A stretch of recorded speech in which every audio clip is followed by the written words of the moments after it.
Assalamualaikum warahmatullahi wabarakatuh. Selamat sore. Halo Sobat Besti Jabar bersama teman sehat ID Jabar. Pada episode podcast kali ini kita akan membahas satu topik yang sangat menarik mengenai skabies dan judul yang kita angkat pada hari ini adalah menuju Jawa Barat bebas skabies, tentunya bersama ID Jawa Barat. Bersama saya Dr. Diah Puspitosari, SPDPE atau biasa dipanggil Dr. Kopi. Dan pada sore hari ini saya sudah menghadirkan dua orang narasumber yang cantik, Dr. Nadila Ayu Karisa dan Dr. Fitri Utami. Dua-duanya adalah dokter spesialis dermatologi, venerologi, dan estetik. Halo, selamat sore Dr. Nadila dan Dr. Fitri, apa kabar? Selamat sore Dr. Kopi. Sehat ya? Sehat. Alhamdulillah. Jadi seperti yang tadi sudah disampaikan di awal ya, sore hari ini kita mau ngobrol-ngobrol nih mengenai skabies, atau mungkin kalau Sobat Besti mungkin lebih mengenal dengan istilah buduk ya, penyakit buduk atau dan ini sangat sering terjadi sebetulnya ya di kalangan masyarakat, terutama yang tinggal di kelompok-kelompok tertentu seperti di pesantren atau di asrama-asrama. Nah, mungkin sebagai pengantar nih Dokter Nadila dulu ya, Dokter Nadila mungkin bisa menjelaskan apa sih sebetulnya buduk atau skabies ini dan seberapa besar dampaknya terhadap kesehatan ya, terutama ya tentunya kesehatan kulit. Mungkin bisa dijelaskan? Ya, oke, terima kasih Dokter Kopi. Jadi penyakit skabies ini atau yang biasa disebut dengan buduk itu merupakan penyakit yang disebabkan oleh kutu, sebenarnya tungau ya. Jadi jenisnya dia adalah tungau. Tapi nggak usah dicari-cari tungaunya karena beda, dia bukan kayak tungau atau kutu kucing ataupun kutu rambut yang bisa dipitas-pitas gitu ya. Jadi ini tuh sangat kecil, ukurannya kecil sekali, jadi baru bisa terlihat. Tapi ada jasadnya, jadi baru bisa terlihat kalau kita menggunakan mikroskop. Nah, kutu ini namanya adalah, dia khusus spesifiknya namanya Sarcotes scabiei gitu.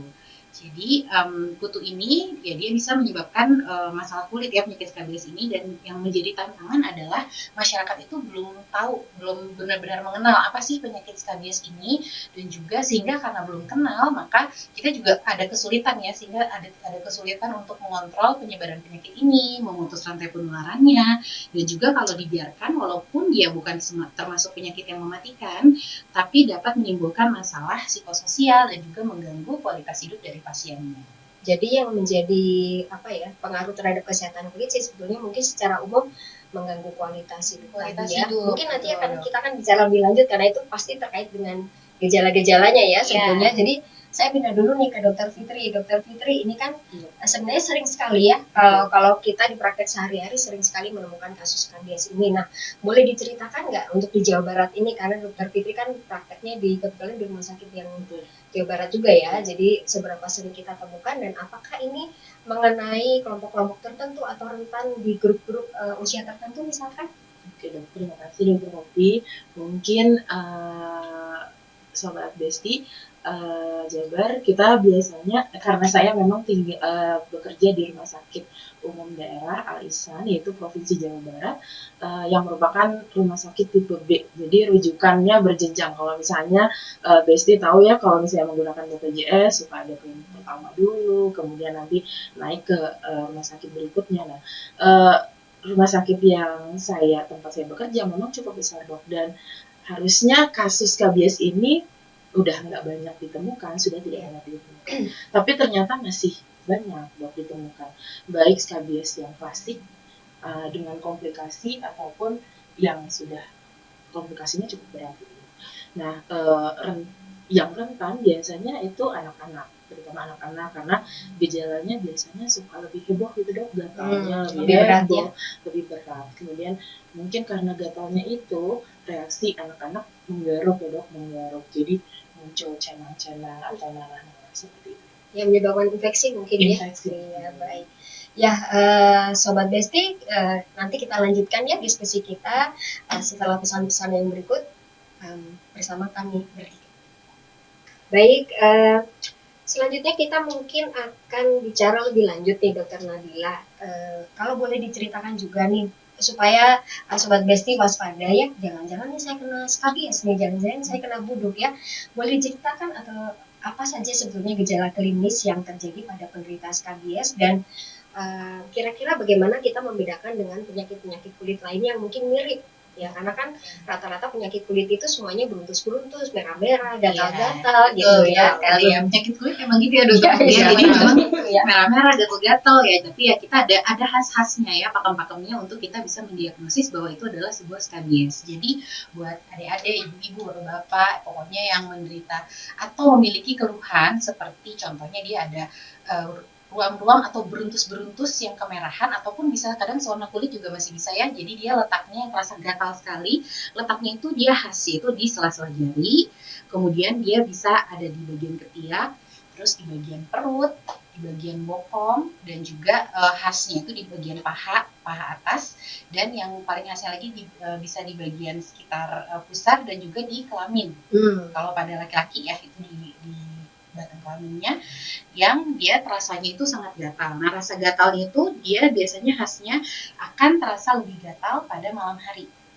Dan biasanya kalau kita cek juga itu biasanya kita tanyakan dia tidak hanya kenanya nggak sendiri tuh. Jadi kita biasanya kenanya tuh antara orang tersebut dan juga yang tinggal atau ada kontak erat di antara orang tersebut ya, itu juga menderita keluhan yang sama. Misalnya mungkin yang tinggalnya betul, yang ada kontak erat, jadi tinggalnya bersama tempat tidur, tempat tidur, yang menggunakan barang-barang bersama ya, misalnya handuk atau misalnya ya tadi ada kontak erat satu kamar, ada tinggal di asrama satu barak begitu. Oke, jadi memang ini sangat menular sepertinya ya. Jadi mungkin saya berpindah nih ke Dokter Fitri. Nah, tadi menyambung apa yang disampaikan oleh Dokter Nadila. Ini kan dia memang mengenai sekelompok orang ya. Jadi itu kan berarti kemungkinan terjadi proses penularan. Mungkin bisa diceritakan ini penularannya sebetulnya dari mana ya? Apakah hanya skin to skin atau kulit ke kulit kontak, atau sebetulnya bisa dari tadi ada barang-barang pribadi apa yang bisa menyebabkan terjadinya penularan di skabies ini? Nah, Dok, mungkin tadi sedikit menambahkan ya Dok, yang tadi dia memang disebabkan oleh kutu, ada yang bilang tungau juga, tapi memang kecil sekali ya Dok, kecil sekali sehingga hanya bisa dilihat lewat mikroskop. Dan ternyata tempat hidupnya itu adalah di kulit. Jadi di kulit penderitanya. Jadi dia, tadi Dokter Nadila bilang ada beruntusan, merah-merah, nah dia itu di bawah situ. Jadi kalau buka beruntusnya tuh tungaunya ada di situ sebetulnya ada di kulit. Jadi tungaunya ada di kulit sehingga penularannya itu memang paling utama adalah kontak langsung skin to skin dengan orang yang menderita gatal-gatal. Jadi biasanya kontak minimal 1,5 jam sampai 60 menit itu katanya bisa menularkan, ibaratnya seperti kutunya nyebrang gitu dong, nyebrang dari kulit satu ke kulit yang lain. Nah itu nanti mulai beranak pinak gitu ya Dok, kalau ini beranak pinak kemudian nanti akan memunculkan suatu gejala. Selain dari skin to skin tadi, jadi kutunya juga bisa ada di barang-barang gitu Dok. Misalnya barang-barang yang digunakan oleh orang yang ada skabies, misalnya alat sholat seperti sarung, mukena, kemudian di kasur seperti di selimut juga bisa. Tapi memang kalau dia di barang-barang tidak bertahan lama kutunya, seperti di kulit gitu. Lama 24 jam mungkin sampai 3 hari ya. Itu sampai 3 hari. Setelah itu mungkin kutunya akan mati. Tapi memang lebih utamanya penularan itu lewat skin to skin atau kontak kulit dengan kulit. Ya, jadi memang mengapa penyakit ini akhirnya banyak mengenai kelompok-kelompok tertentu tadi, yaitu utamanya karena ada kontak yang erat. Biasanya kan mereka tidurnya bareng-bareng ya, tidurnya bareng-bareng, satu kasur, kemudian selimutnya bareng-barengan, kadang-kadang juga lupa dibersihkan atau dicuci mungkin ya, sehingga semakin berisiko untuk saling tertular skabies ini. Nah, kalau untuk pemeriksaannya sendiri, Dokter Nadila, saya pindah dulu ke Dokter Nadila. Oke, jadi Dokter Nadila, apakah ada prosedur khusus untuk pemeriksaan dari skabies ini, atau sebetulnya kita atau dokter misalkan sudah bisa mendiagnosis penyakit skabies ini begitu melihat tampilan klinisnya atau dari gejala klinis yang disampaikan oleh tanda-tanda yang disampaikan oleh pasiennya? Dok, saya gatal-gatal kalau malam nggak bisa tidur misalkan. Nanti Dokter Nadila udah langsung, ini kayaknya budukan ini. Ya, jadi sebenarnya memang ada pemeriksaannya itu yang kita bisa mendiagnosis. Sebenarnya ada 4 kriteria diagnosisnya ya. Yang pertama ya mengenai gatal pada malam hari, meningkat pada malam hari, terus gatal pada area-area predileksi. Predileksi itu area-area yang tadi ya tempat penyebaran kelainan kulitnya, yaitu di bagian jari, di bagian namanya circle of Ebraya, di bagian jari, di bagian Sepertinya setiap daerah kulit-kulit area tipis yang gitu tipis kayaknya. ya, perut yang tadi Gitu. telah disebutkan. Kemudian mengenai sekelompok orang, jadi kita pasti akan menanyakan, ada nggak yang nggak tahu juga di rumah. Nah itu dan yang terakhir, yang keempat, harus ditemukan tuh tungau dan telurnya atau telurnya. Nah kalau sudah kena 2 dari 4 kriteria diagnosis itu sudah bisa didiagnosis dokter Poppy. Oke. Tapi kalau ditemukan 1 aja, tapi yang tadi yang ditemukan bukti bahwa ada si tungaunya atau ada telurnya, itu sudah juga bisa terdiagnosis. Nah, tapi kan sebetulnya tungaunya tadi kan kecil Kecil banget ya, banget, jadi ya. nggak seperti kutu rambut yang kita bisa lihat, kita bisa ambil, bisa kita kutas gitu ya. Nah kalau ini kan kecil banget, Iya. jadi cara pengambilannya itu Oke. biasanya seperti apa? Kan bisa dilakukan juga di puskesmas ya Bisa. sebetulnya ya. Jadi metodenya namanya skin scraping ya, skin scraping untuk memeriksa si skabies ini. Jadi pada intinya adalah kita harus menemukan adanya si kutu tersebut ataupun produk dari kutu, tungaunya ya, telurnya. Jadi dengan cara di bagian yang ada kelainan kulitnya, yang ada berutus-berutusnya itu, yang kita perkirakan bahwa si kutu itu melakukan aktivitas di bawah situ, ya dia gali-gali terowongan, dia bertelur ya. Nah di situ kita lakukan penempelan menggunakan selotip ya, menggunakan selotip, lalu kita semacam kita gosok gitu loh, lalu supaya menempel produknya, lalu kita ambil selotipnya dan kita lihat di bawah mikroskop.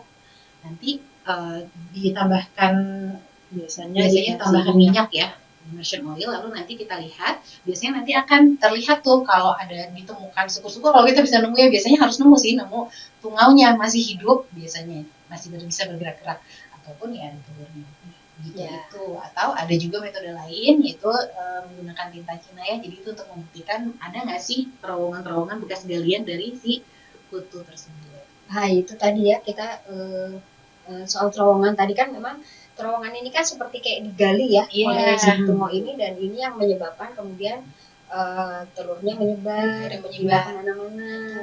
Dan juga yang disebutkan gatal pada malam hari karena tungaunya lebih aktif memang. Kutunya tuh lagi menggali terowongan di bawah kulit kita. Jalan-jalan dan itu dilakukannya sebetulnya pada malam hari ya, makanya kenapa rasa gatalnya lebih jelas pada malam hari. Jadi memang prosedurnya adalah tadi ya, menggunakan selopan atau dengan tinta, kemudian dilihat di bawah mikroskop, dan ini sebetulnya adalah pemeriksaan sederhana yang bahkan di puskesmas pun bisa dilakukan ya. Oke. Baik, jadi seperti itu ya, kita bicara tentang pemeriksaannya, dan setelah ini kita akan ngobrol tentang apa saja sebetulnya pengobatan yang bisa dilakukan untuk pasien-pasien skabies ini, tapi kita break dulu sebentar ya, karena sepertinya ada yang mau lewat dulu. Sobat Besti, kembali lagi di podcast kali ini masih membahas topik mengenai skabies alias buduk. Alias buduk bersama Dr. Nadila dan Dr. Fitri. Saya akan pindah ke Dr. Fitri ya, untuk kita ngobrol nih bagaimana sebetulnya pengobatan untuk skabies ini, karena kan tadi ya sudah sempat disinggung bahwa penyakit skabies ini sebetulnya tidak mematikan, dalam arti tidak membahayakan keselamatan jiwa, tetapi yang menjadi masalah adalah bagaimana melakukan penanganan yang tepat supaya pasien bisa tertangani dengan baik dan kualitas hidupnya tidak terganggu. Mungkin bisa disampaikan obat-obat apa saja sebetulnya yang saat ini tersedia di pasaran ataupun bisa diresepkan oleh dokter, dan seberapa efektif sebetulnya ini untuk menangani dokter. Terima kasih dok.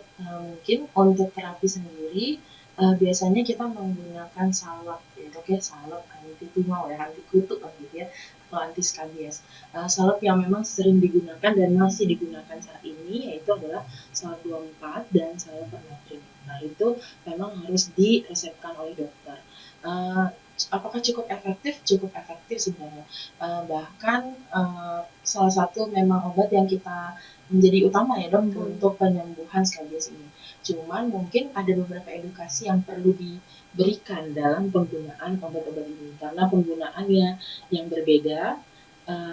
Kalau misalnya tidak sesuai akan mengakibatkan tidak sembuh tentunya, gitu ya, malah jadi hal yang lain muncul seperti itu. Jadi obat-obat ini tersedia, bahkan tersedia di klinik, puskesmas, dan di apotek-apotek yang ada gitu, bahkan juga di rumah sakit. Penggunaannya berbeda-beda tergantung apa yang digunakan. Misalnya salep 24 itu harus 3 hari berturut-turut berturut-turut, sehingga baik dari telur, larva yang kecil, kutu yang kecilnya, atau kutu yang dewasa itu mati. Kalau yang permetrin mungkin berbeda dengan salep 24, itu hanya 1 hari kira-kira dipakai, menempel di kulit kurang lebih 8-10 jam. Itu bisa langsung mematikan semua, baik dari telur, larva, dan kutu dewasa gitu ya. Jadi penggunaannya memang harus kita edukasi kalau misalnya pasien berobat ke klinik ataupun ke rumah sakit. Ya, ini satu lagi sih sebetulnya yang cukup penting ya menurut saya, karena agak sering juga menemukan pasien SKBS yang dia sudah berkali-kali berobat, tapi ternyata tadi cara penggunaannya mungkin kurang tepat ya. Yang paling sering kita temukan apa coba? Salepnya cuma dioles di tempat yang ada gatal-gatalnya, hanya di gitu. Nah itu sering sekali terjadi ya. Iya. Nah itu mungkin bisa dijelaskan ya, Iya. Dokter Fitri. Benar, Dok. Jadi memang kalau kita edukasinya kurang tepat gitu ya, dan cara penggunaannya memang tidak sembuh gitu ya, Dok. Apalagi misalnya pasien sudah diberitahukan bahwa salep kutu ini harus digunakan seluruh tubuh, Dok. Seluruh tubuh mulai dari belakang leher sampai ujung kaki. Cuman wajah memang kita lewat. Jadi hanya wajah yang dilewat. Jadi mau salep 24, mau permetrin itu digunakannya seluruh tubuh.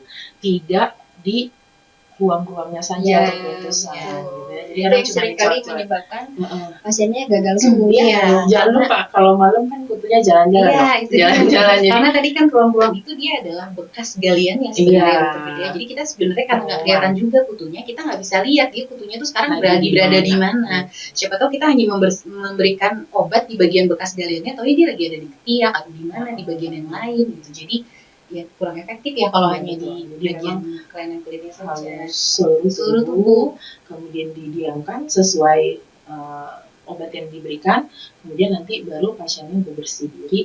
Dan jangan lupa ada barang-barang yang harus juga dibersihkan, Dok. Tadi kan penularannya skin to skin atau kontak kulit dan dari barang-barang. Nah, barang-barang yang kita curigai seperti baju yang sebelumnya digunakan, kemudian alat sholat, spray selimut, bahkan mungkin sofa-sofa kain yang sering digunakan itu juga harus dilakukan pembersihan, Dok. Tergantung, misalnya dicuci, direndam di air panas, kemudian dicuci dan dijemur.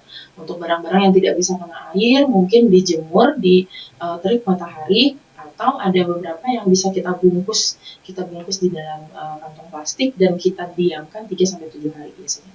Oh, cukup lama ya? Iya, sampai mati juga ya. Memastikan fotonya mati. Iya, oke. Jadi tadi ya salah satu kuncinya sebetulnya adalah pengobatan yang efektif dengan cara yang tepat, gitu ya, bahwa memang harus digunakan 3 hari berturut-turut. Tadi kalau untuk penggunaan salep 24, untuk permetrin sebetulnya cukup 1 kali, asal dibalurkan ke seluruh tubuh, ya, kecuali wajah ya, mungkin ya wajah sama kepala ya, mungkin ya, nggak boleh ada yang terlewat. Nah ini yang sering kali kalau tidak dicermati dengan baik, ini menyebabkan tungaunya tadi jadi tidak mati, gitu ya. Mungkin satu lagi, Dok, tambahannya, Dok. Tadi mengingat sangat menular ya, Dok. Jadi pengobatannya juga bukan hanya pada orang yang berobat. Jadi kadang yang dibawa berobat itu, ini Dok, anak saya gatal, Dok, udah sampai bernanah gitu ya. Jadi yang dibawa anaknya dulu yang paling parah. Jadi yang paling parah dulu, Dok, saya obatin. Di rumah ada berapa orang yang gatal? Ternyata berlima.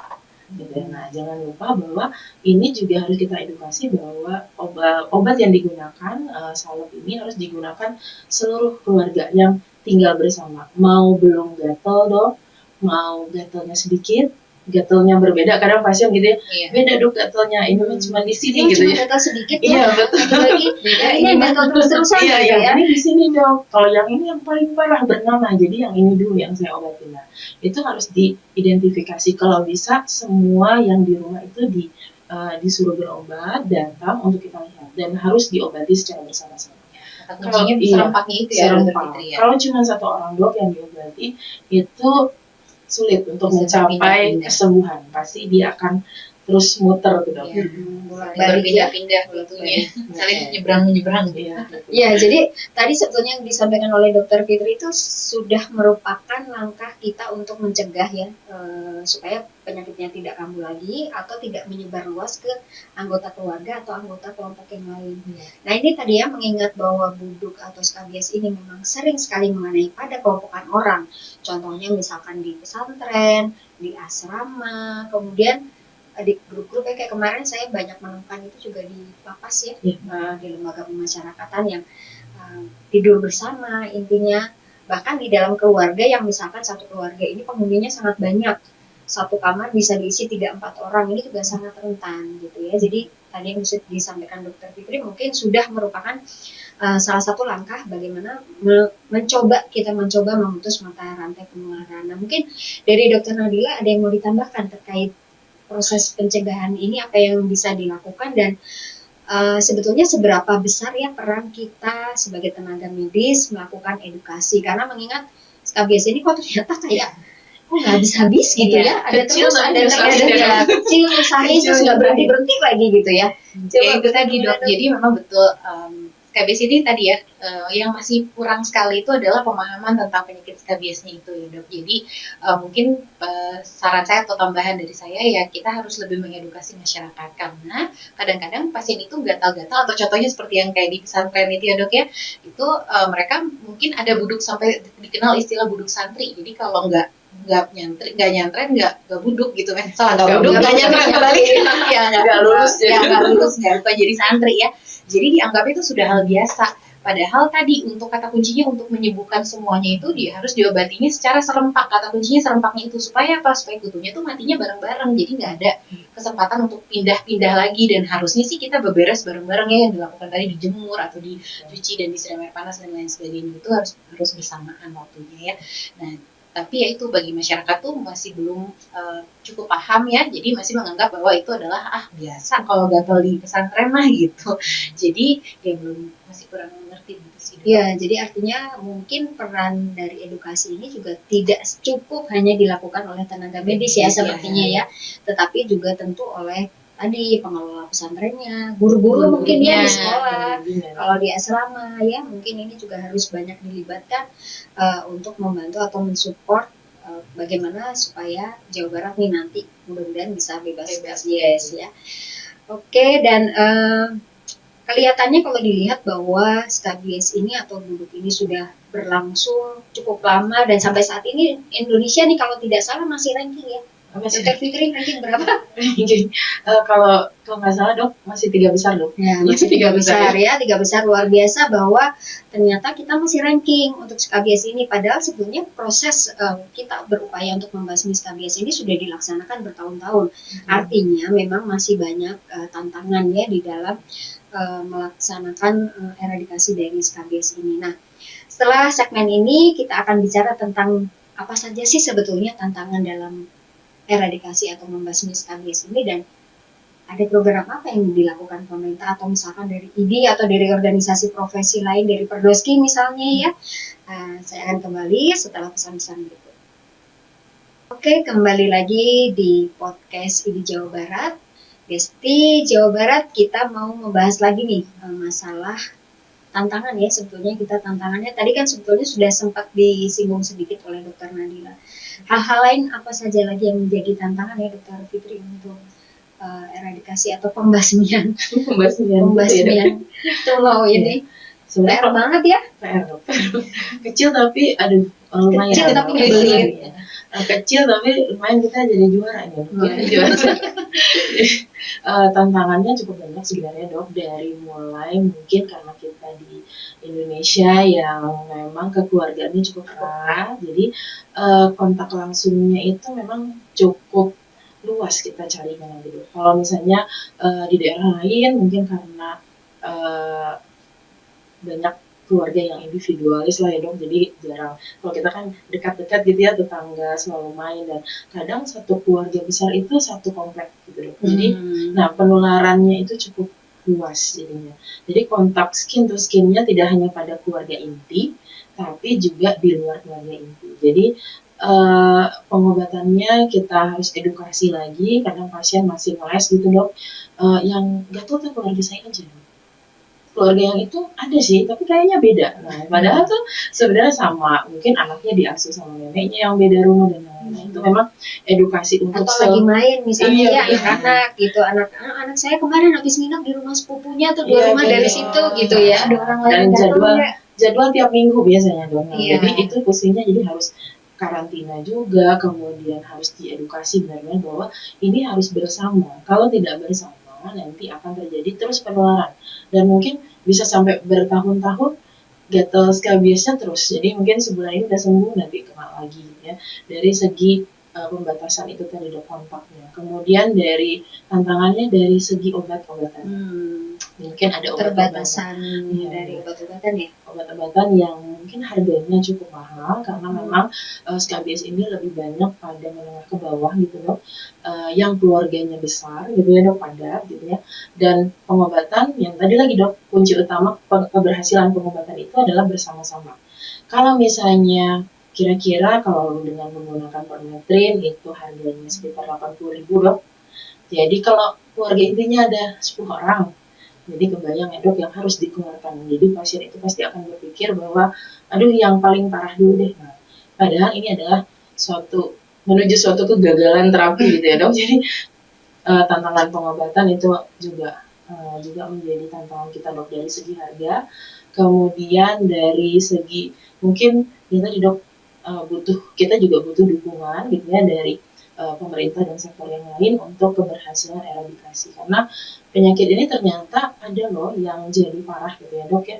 Jadi memang tidak mengancam hidup, tapi ada beberapa, misalnya contoh pada anak, kalau misalnya infeksinya terus menerus itu ternyata ada gagal ginjal bisa terjadi. Misalnya ya, kemudian yang sampai sepsis gitu ya, atau penurunan kesadaran itu juga cukup banyak gitu. Jadi kalau dibilang tidak berbahaya ya memang tidak berbahaya, tapi kalau berlarut-larut gitu.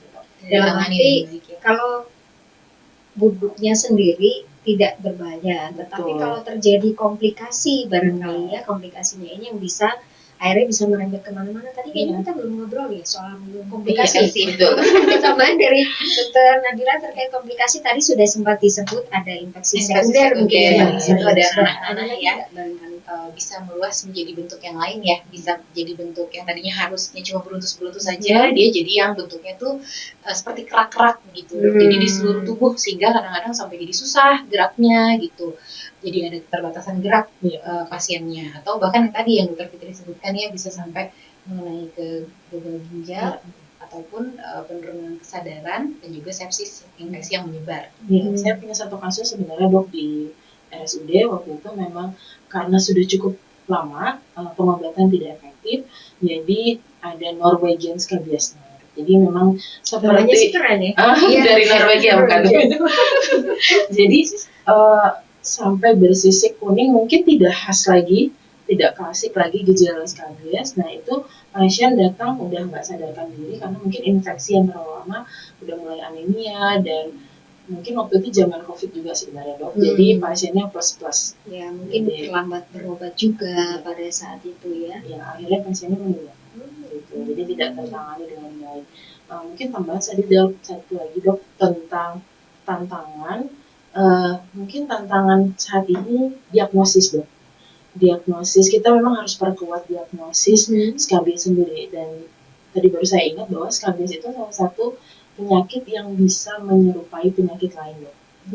The great imitator. Jadi skabies itu bisa seperti alergi gitu ya. Jadi kadang dibilang oh bapak alergi gitu ya pas awal-awal, kalau misalnya tidak benar-benar dilihat, karena pasien itu selalu bilang dok saya tuh gatal, tapi nggak ada tuh tapaknya gitu ya. Kalau kita terbawa, kita nggak cek langsung gitu ya dok, nanti biasanya kita suka skip tuh, ternyata kita kasih obat alergi karena memang gejalanya mirip alergi, jadi nanti nggak tertangani skabiesnya, nanti mungkin pasien keburu berlanjut ya.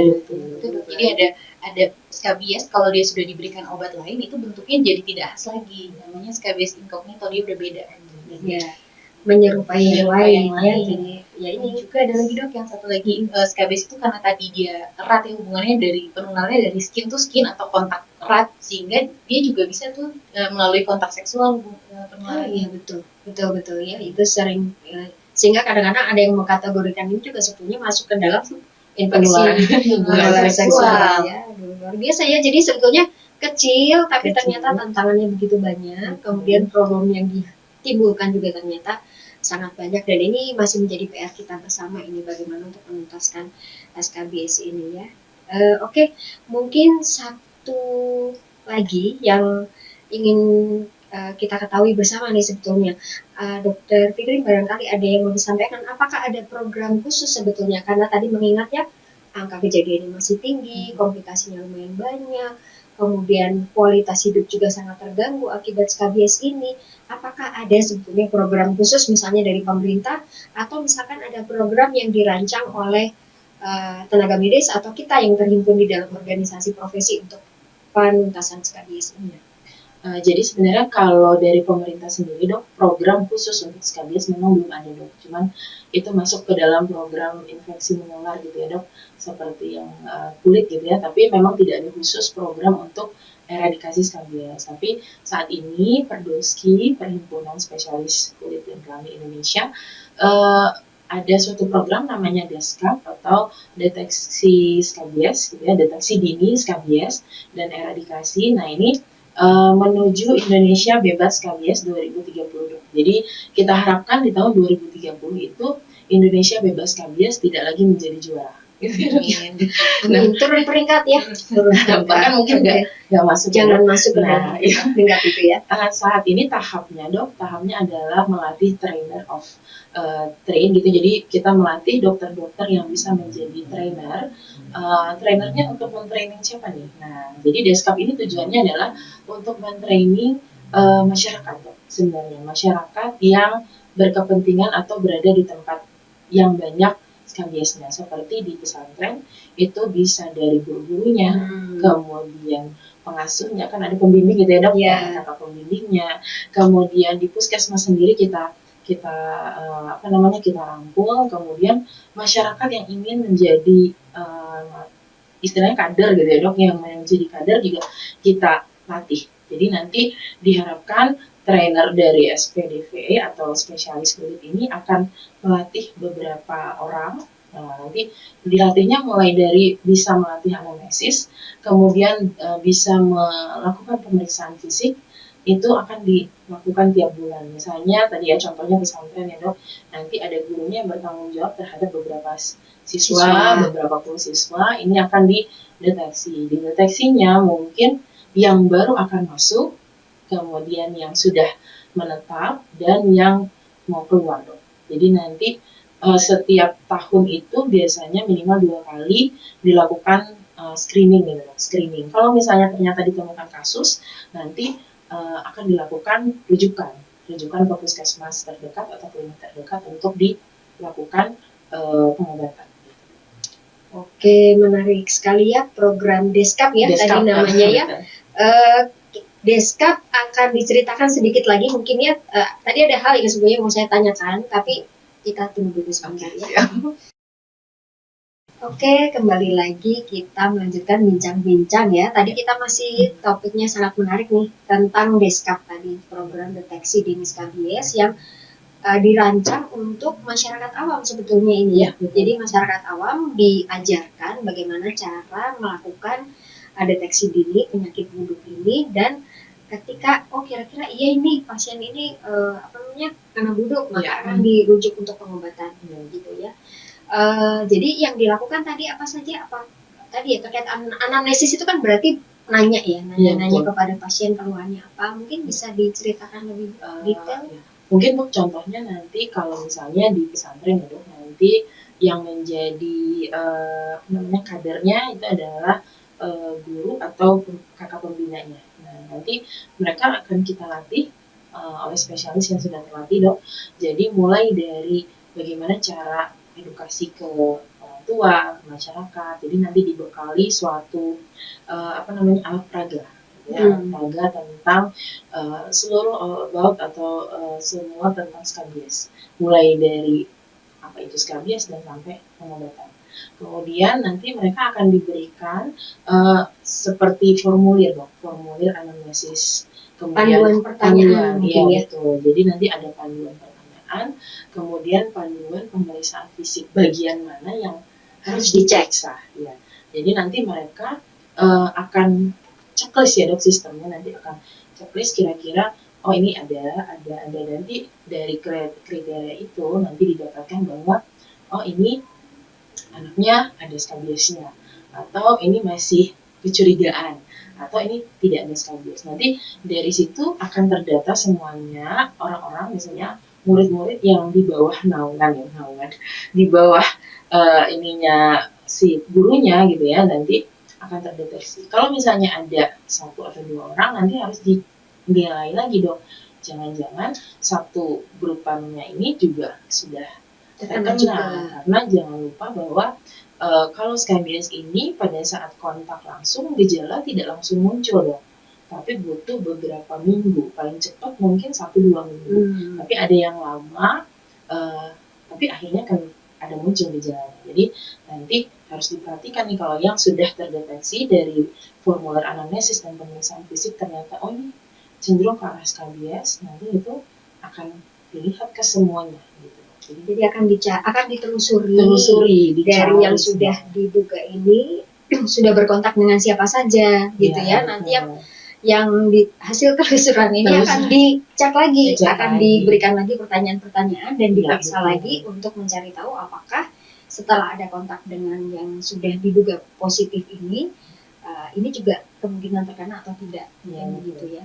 PR sekali ya sebenarnya, tapi mudah-mudahan ini bisa membantu program dari Pardoski tadi ya untuk menuju Indonesia bebas skabies di tahun 2030 ya. Amin, mudah-mudahan masih ada waktu. Semoga apa yang dilakukan ini memang bisa memberikan dampak yang luas dan bisa menghentikan memutuskan mata rantai penularan dari skabies ini.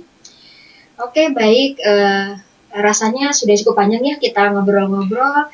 Ya, sepertinya kita sudah di penghujung episode kali ini. Barangkali dari Dokter Nadila dulu, setelah itu dari Dokter Fitri ya, ada yang mau disampaikan nih terkait skabies ini untuk Sobat Besti yang sedang menyimak. Oke, baik Sobat Besti, jadi terkait tadi kita udah ngobrol tentang skabies ya. Jadi pesan atau take home message dari saya adalah jangan sepelekan skabies dan lebih aware lagi dengan keadaan keluarga atau teman-teman di sekitarmu. Jadi jangan sampai kalau kita tanya, kira-kira ada lagi nggak? Aduh, nggak tahu ya, saya nggak tahu. Kayaknya cuma saya aja deh yang gatal. Jadi nggak tahu nih yang lain ada yang gatal juga nggak ya? Nah gitu. Jadi kalau udah mulai gatal ya saling tanya aja, kok aku gatal, kamu gatal nggak ya? Nah gitu kayaknya ya, lebih aware lagi. Itu aja sih. Baik, ya dari Dokter Fitri. Dari saya mungkin mungkin skabies ini penyakit yang ringan, hanya gatal-gatal ya, tapi perlu masyarakat ketahui bahwa skabies ini masih cukup banyak dan cukup luas. Dan jangan sepelekan skabies. Kalau misalnya tadi dari gejalanya ada gitu ya dok, kita tahu ada berembus merah, ada gatal, sebaiknya tidak ke apotek, tapi ke dokter umum, dokter spesialis untuk mendiagnosis apakah benar dia kena skabies atau tidak, sehingga mendapatkan pengobatan yang sesuai. Dan kita bisa mencegah tuh penularan ke orang-orang yang lain, karena mungkin masih ada kebiasaan dari masyarakat kita langsung ke apotek untuk beli obat, dan kalau sudah parah baru ke dokter ya. Dan jangan lupa juga bahwa skabies atau buduk ini sebetulnya bisa banget ya ditangani di puskesmas. Jadi jangan ragu-ragu juga untuk berobat ke layanan kesehatan terdekat, layanan kesehatan primer di puskesmas, obatnya ada. Kalau misalkan nggak yakin, boleh ke klinik, boleh ke rumah sakit ya. Kalau misalkan kebetulan lokasi terdekat misalkan rumah sakit ya, bisa juga ya Dokter Fitri ya sebetulnya. Baik. Oke, demikian episode podcast kita pada sore hari ini. Kita sudah banyak berdiskusi tadi terkait bagaimana upaya kita menuju Jawa Barat bebas skabies ya. Dan terima kasih sekali untuk Dokter Nadila dan Dokter Fitri yang sudah banyak menyampaikan informasinya. Semoga bisa bermanfaat untuk kita semua ya, dan bisa membantu kita juga dalam upaya penanganan skabies ini. Jadi sekali lagi, penanganan skabies ini tidak cukup hanya dilakukan oleh tenaga kesehatan, tetapi peran aktif dari masyarakat, terutama dari tokoh ya tentunya ya, tokoh yang berdekatan dengan mereka yang rentan terkena skabies atau terkena buduk ini sangat kita perlukan agar proses pemutusan mata rantai penularan dan proses eradikasi dari skabies ini dapat berjalan dengan maksimal. Sekali lagi terima kasih banyak Dokter Nadila dan Dokter Fitri dan Sobat Besti Jabar bersama teman sehat ID Jawa Barat. Demikian bincang-bincang kita pada kesempatan kali ini. Semoga bisa bermanfaat dan nantikan episode-episode podcast ID Jabar berikutnya tentu dengan informasi kesehatan yang pasti sangat menarik dan sangat bermanfaat. Jangan lupa untuk selalu mengikuti dan menyebarluaskan informasi kesehatan ini karena sehat bukan hanya dari tenaga medis, bukan hanya dari kami, dari ID, tetapi juga dari seluruh masyarakat yang bisa berperan aktif. Sampai jumpa dan semoga bermanfaat. Selamat sore. Wassalamualaikum warahmatullahi wabarakatuh.